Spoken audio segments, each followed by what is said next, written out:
Next gen நேர்கள் அனைவருக்கும் எனது இனிய வணக்கம். நான் உங்கள் டிஜே சுந்தரவாண்டி, சிவகாசியிலிருந்து. நேர்களே, தற்போது நம்ம பார்க்க போகிற தலைப்பு என்னன்னு பார்த்தீங்கன்னா, 2025ஆம் ஆண்டு புரட்டாசி மாதத்தில் உங்களுடைய வாழ்க்கையில் இந்த புரட்டாசி மாதம் என்னென்ன மாற்றங்களை கொடுக்க போகுது.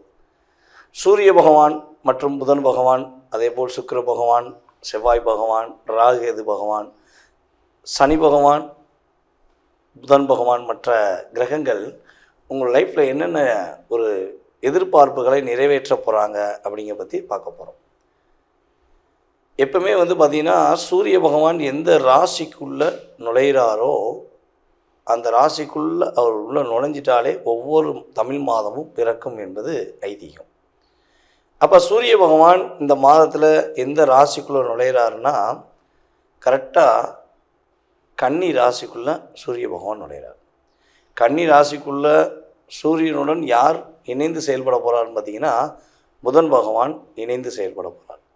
அதுக்கடுத்து புதன் பகவான் பார்த்திங்கன்னா கிட்டத்தட்ட இந்த புரட்டாசி மாதம் 16ஆம் தேதி வரையும் கன்னி ராசியில் இருப்பார். 16ஆம் தேதிக்கு அப்புறம் என்ன பண்ணுறாரு, 16ஆம் தேதியில் துலாம் ராசிக்குள்ளே நுழைகிறார்.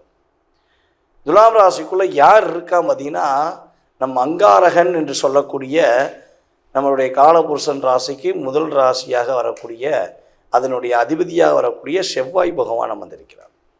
துலாம் ராசியில் செவ்வாய் அமர்ந்திருக்கிறார். ராகு பகவான் பார்த்திங்கன்னா கும்ப ராசியில் அமர்ந்திருக்கிறார். சனி பகவானும் மீன ராசிக்குள்ளே வக்ர நிலையில், உத்திரட்டாதி நட்சத்திரத்தில் வக்ர நிலையில் அமர்ந்திருக்கிறார். குரு பகவான் மிதுன ராசிக்குள்ளே அமர்ந்திருக்கிறார். அதே போல் பார்த்திங்கன்னா இந்த மாதம் துவக்கத்தில் சுக்கிர பகவான் பார்த்திங்கன்னா சிம்ம ராசிக்குள்ளே இருப்பார். இந்த மாதம் புரட்டாசி மாதம் 24ஆம் தேதிக்கு மேலே அவர் கரெக்டாக பார்த்திங்கன்னா கன்னி ராசிக்குள்ளே சூரியனுடன் சேர்ந்து பயணிப்பார் என்பது கணக்கு. அப்போ கேது பகவான் எங்கே இருக்காருன்னா, இந்த மாதம் முழுவதுமே கேது பகவான் சிம்ம ராசிக்குள்ளே தான் இருக்கார். அப்போ இந்த கோச்சார கிரகங்கள் இந்த அமைப்பில் இருக்கும்பொழுது என்னென்ன மாற்றங்கள் உண்டு அப்படிங்கிறத நம்ம உறுதியாக தெளிவாக பார்க்கலாம். இந்த மாதத்தில் ஒரு சிறப்பான விஷயங்கள் உண்டுங்க. புரட்டாசி மாதம் என்றவுடன் உங்களுடைய அனைவருக்கும் முதலில் ஞாபகம் வருவது என்னென்னா, பெருமாளுடைய வழிபாடு.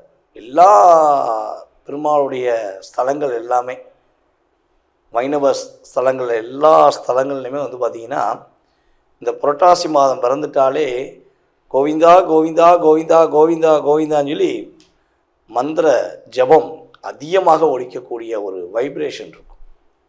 எல்லா நாளுமே பெருமாளுக்கு உகந்த நாள் தான். ஆனால் அந்த புரட்டாசி மாதம் மட்டும் மிகப்பெரிய ஒரு சிறப்பான நாள். யாரெல்லாம் பெருமாள் கோயிலுக்கு எந்த மாதம் போகிறீங்களோ போகலையோ, உறுதியாக சொல்கிறேங்க, புரட்டாசி மாதம் பெருமாள் கோயிலுக்கு போகாமல் இருக்கவே கூடாது.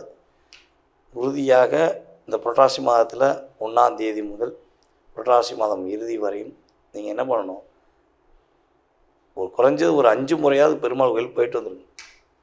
அதான் சொல்கிறாங்க, சனிக்கிழமை அவங்க செலக்ட் பண்ணாங்க நம்ம முன்னோர்கள். புரட்டாசி மாதம் சனிக்கிழமை பெருமாளுக்கு ரொம்ப உகந்த மாதம். அப்போ சனிக்கிழமை எல்லோரும் போங்க அப்படின்னு போக வச்சுருக்காங்க. எல்லாருமே போய்கிட்டு இருக்காங்க. போக முடியாத நபர்கள், சனிக்கிழமை போக முடியாத நபர்கள் எந்த கிழமைனாலும் போகலாம். ஓகேவா? பெருமாளை போய் இந்த மாதம் நீங்கள் எத்தனை முறை நீங்கள் தரிசனம் செய்கிறீர்களோ, அவரிடம் உங்களுடைய வேண்டுதலை வைக்கிறீர்களோ, உங்களுடைய கர்மாவில் உள்ள அத்தனை விதமான பிரச்சனைகளும் தீரும். நீங்கள் முன்னாடி உங்களுடைய பூர்வ ஜென்மத்தில் நீங்கள் செஞ்ச நல்ல விஷயத்துக்கான கர்மா நல்ல விஷயத்துக்கு செயல்படும். அது அதிகப்படியான ஒரு ஊக்கத்தொகையை கொடுக்கும். நீங்கள் உங்களுடைய பூர்வ ஜென்மத்தில் நீங்கள் ஏதாவது தவறான விஷயங்களையோ அல்லது உங்களுடைய முன்னோர்கள் செய்த கர்ம அடிப்படையிலையோ உங்களுடைய கர்ம அடிப்படையிலையோ பாவங்கள் செய்திருந்தால் அந்த கர்மாவை குறைப்பதற்கான ஆற்றல் சக்தி யார்கிட்ட இருக்குன்னா நம்மளுடைய பெருமாள்கிட்ட இருக்குது. அதனால் பெருமாளை நீங்கள் முழு மனதோடு தரிசனம் செய்வது மூலமாக உங்களுடைய வாழ்க்கையில் மிகப்பெரிய மாற்றம் உண்டு. இந்த புரட்டாசி மாதத்தில் இன்னொரு 2 சிறப்புகள் பார்த்துருவோம். புரட்டாசி மாதம் அமாவாசை. இது பார்த்திங்கன்னா மகாலய அமாவாசை. எந்தெந்த அமாவாசைக்கெலாம் நீங்கள் திதி தர்ப்பணம் கொடுக்கீங்களோ கொடுக்கலையோ உறுதியாக புரட்டாசி மாதம் வருகின்ற அமாவாசை அன்னைக்கு நீங்கள் திதி தர்ப்பணம் கொடுப்பது மூலமாக உங்களுடைய முன்னோர்களுடைய ஒரு ஃபுல் வைப்ரேஷன், நல்ல ஒரு விதமான ஒரு ஆற்றல் சக்திகள் நீங்கள் முழுமையாக பெற முடியும். அப்போ புரட்டாசி அமாவாசை எப்போ வருது, என்ன கிழமையில் வருது அப்படின்னு சொல்லி பார்த்தீங்கன்னா, ஞாயிற்றுக்கிழமையில் புரட்டாசி அமாவாசை 6ஆம் தேதியில் வருது. நீங்கள் உறுதியாக முழு அமாவாசை ஞாயிற்றுக்கிழமை 6ஆம் தேதி மறக்காமல் போய் உங்களுடைய முன்னோர்களுக்கு திதி தர்ப்பணம் கொடுங்க.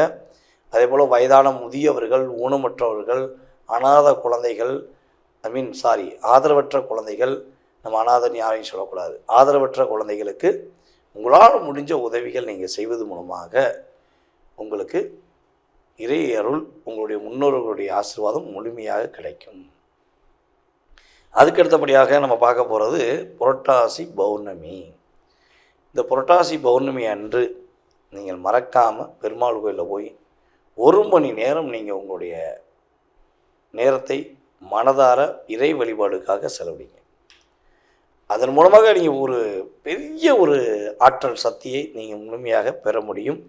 புரட்டாசி பௌர்ணமி கரெக்டாக புரட்டாசி மாதம் 20ஆம் தேதி பௌர்ணமி வருகிறது. மறக்காமல் போய் வழிபாடு செய்யுங்க.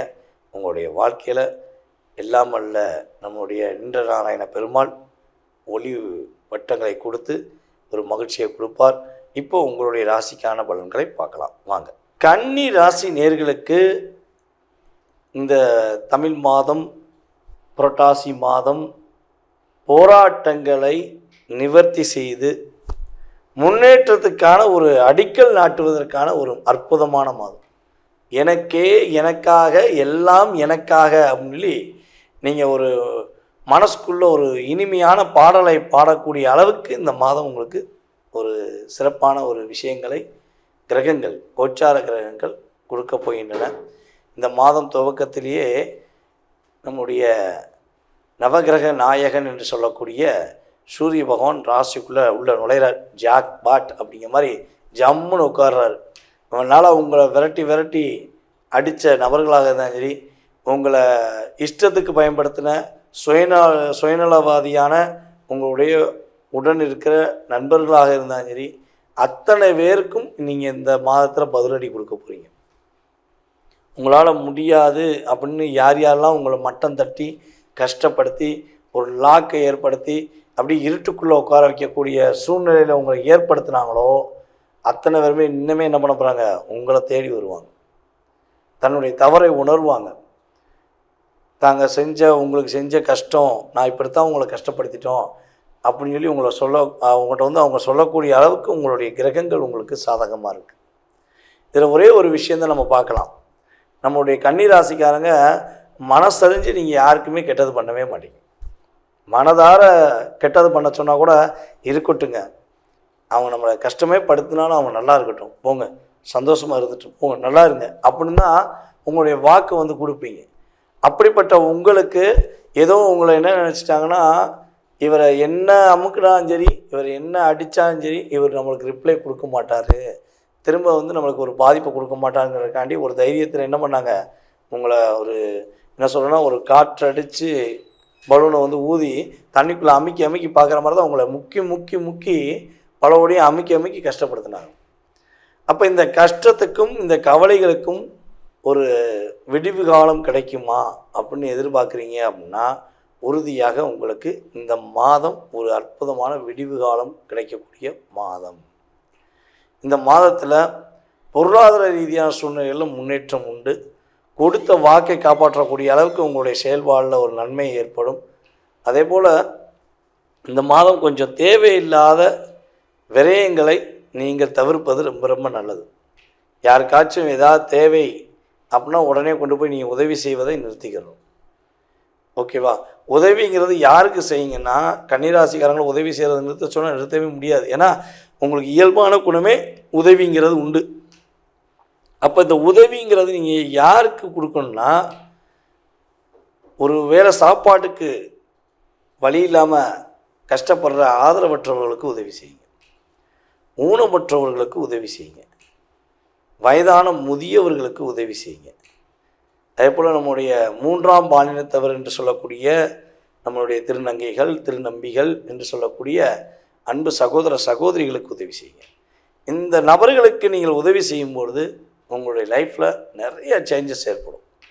நீங்கள் இந்த மாதம் செஞ்சு பாருங்களேன், நீங்கள் அப்படியே அப்படின்னு சொன்னால் மனசுக்குள்ளே அவ்வளோ சந்தோஷமாக இருப்பீங்க. பரவாயில்ல, இந்த மாதம் நான் இதை செஞ்சேன், நான் நல்லா இருந்தேன் அப்படின்னு சொல்லி நீங்கள் என்ன பண்ணலாம், உறுதியாக அடுத்த மாதம் நீங்கள் கமெண்ட்ஸில் கொடுக்கக்கூடிய அளவுக்கு சிறப்பான சூழ்நிலை உண்டாகும் என்பது உண்மை. அதேபோல் நம்மளுடைய கன்னி ராசியில் உள்ள அஸ்த நட்சத்திரக்காரர்கள் இந்த மாதம் ஒரு வழிபாடு செய்யணும். இந்த வழிபாடை நீங்கள் தெரிஞ்சுக்கணும்னு ஆசைப்பட்டீங்கன்னா கீழே கமெண்ட்ஸ் கொடுங்க. உங்களுக்கான ஒரு அற்புதமான ஒரு வழிபாடை சொல்கிறேன். அந்த வழிபாடை செய்யும் பட்சத்தில் உங்களுடைய வாழ்க்கையில் இனி வரப்போகின்ற நம்மளுடைய இந்த வருடத்தில் இருக்கின்ற ஒரு 5 மாதத்தை நீங்கள் அற்புதமாக கடக்க முடியும். நான் சொல்ல போகிற வழிபாடை நீங்கள் கரெக்டாக மனசார செஞ்சால், மனசார செய்ய நினைக்கிறவங்க, செய்வேன்னு நினைக்கிறவங்க கீழே கமெண்ட்ஸ் கொடுத்துட்டு வாட்ஸ்அப்பில் எனக்கு எஸ்எம்எஸ் போட்டு விடுங்க. அஸ்த நட்சத்திரக்காரர்களுக்கு மட்டுமே உறுதியாக அந்த வழிபாடு எடுக்கப்பட்டது. இந்த மாதத்தில் உள்ள சிறப்பு. ஓகேவா? ஒவ்வொரு மாதமும் நம்ம என்ன பண்ண போகிறோம், ஒவ்வொரு ராசியில் உள்ள ஒவ்வொரு நட்சத்திரக்காரங்களுக்கு சிறப்பான வழிபாடு, முன்னேற்றத்திற்கான வழிபாடை சொல்ல போகிறோம். ஓகேவா? இதை நீங்கள் கரெக்டாக ஃபாலோ பண்ணிங்கன்னா உறுதியாக வெற்றி உண்டு. இந்த மாதம் மட்டும் நம்முடைய கன்னி ராசி அன்பர்கள் உறுதியாக 2வது சனிக்கிழமையில் உங்களுடைய வீட்டு பக்கத்தில் இருக்க பெருமாள் கோவிலில் போய் மனசார வழிபாடு செய்யுங்க.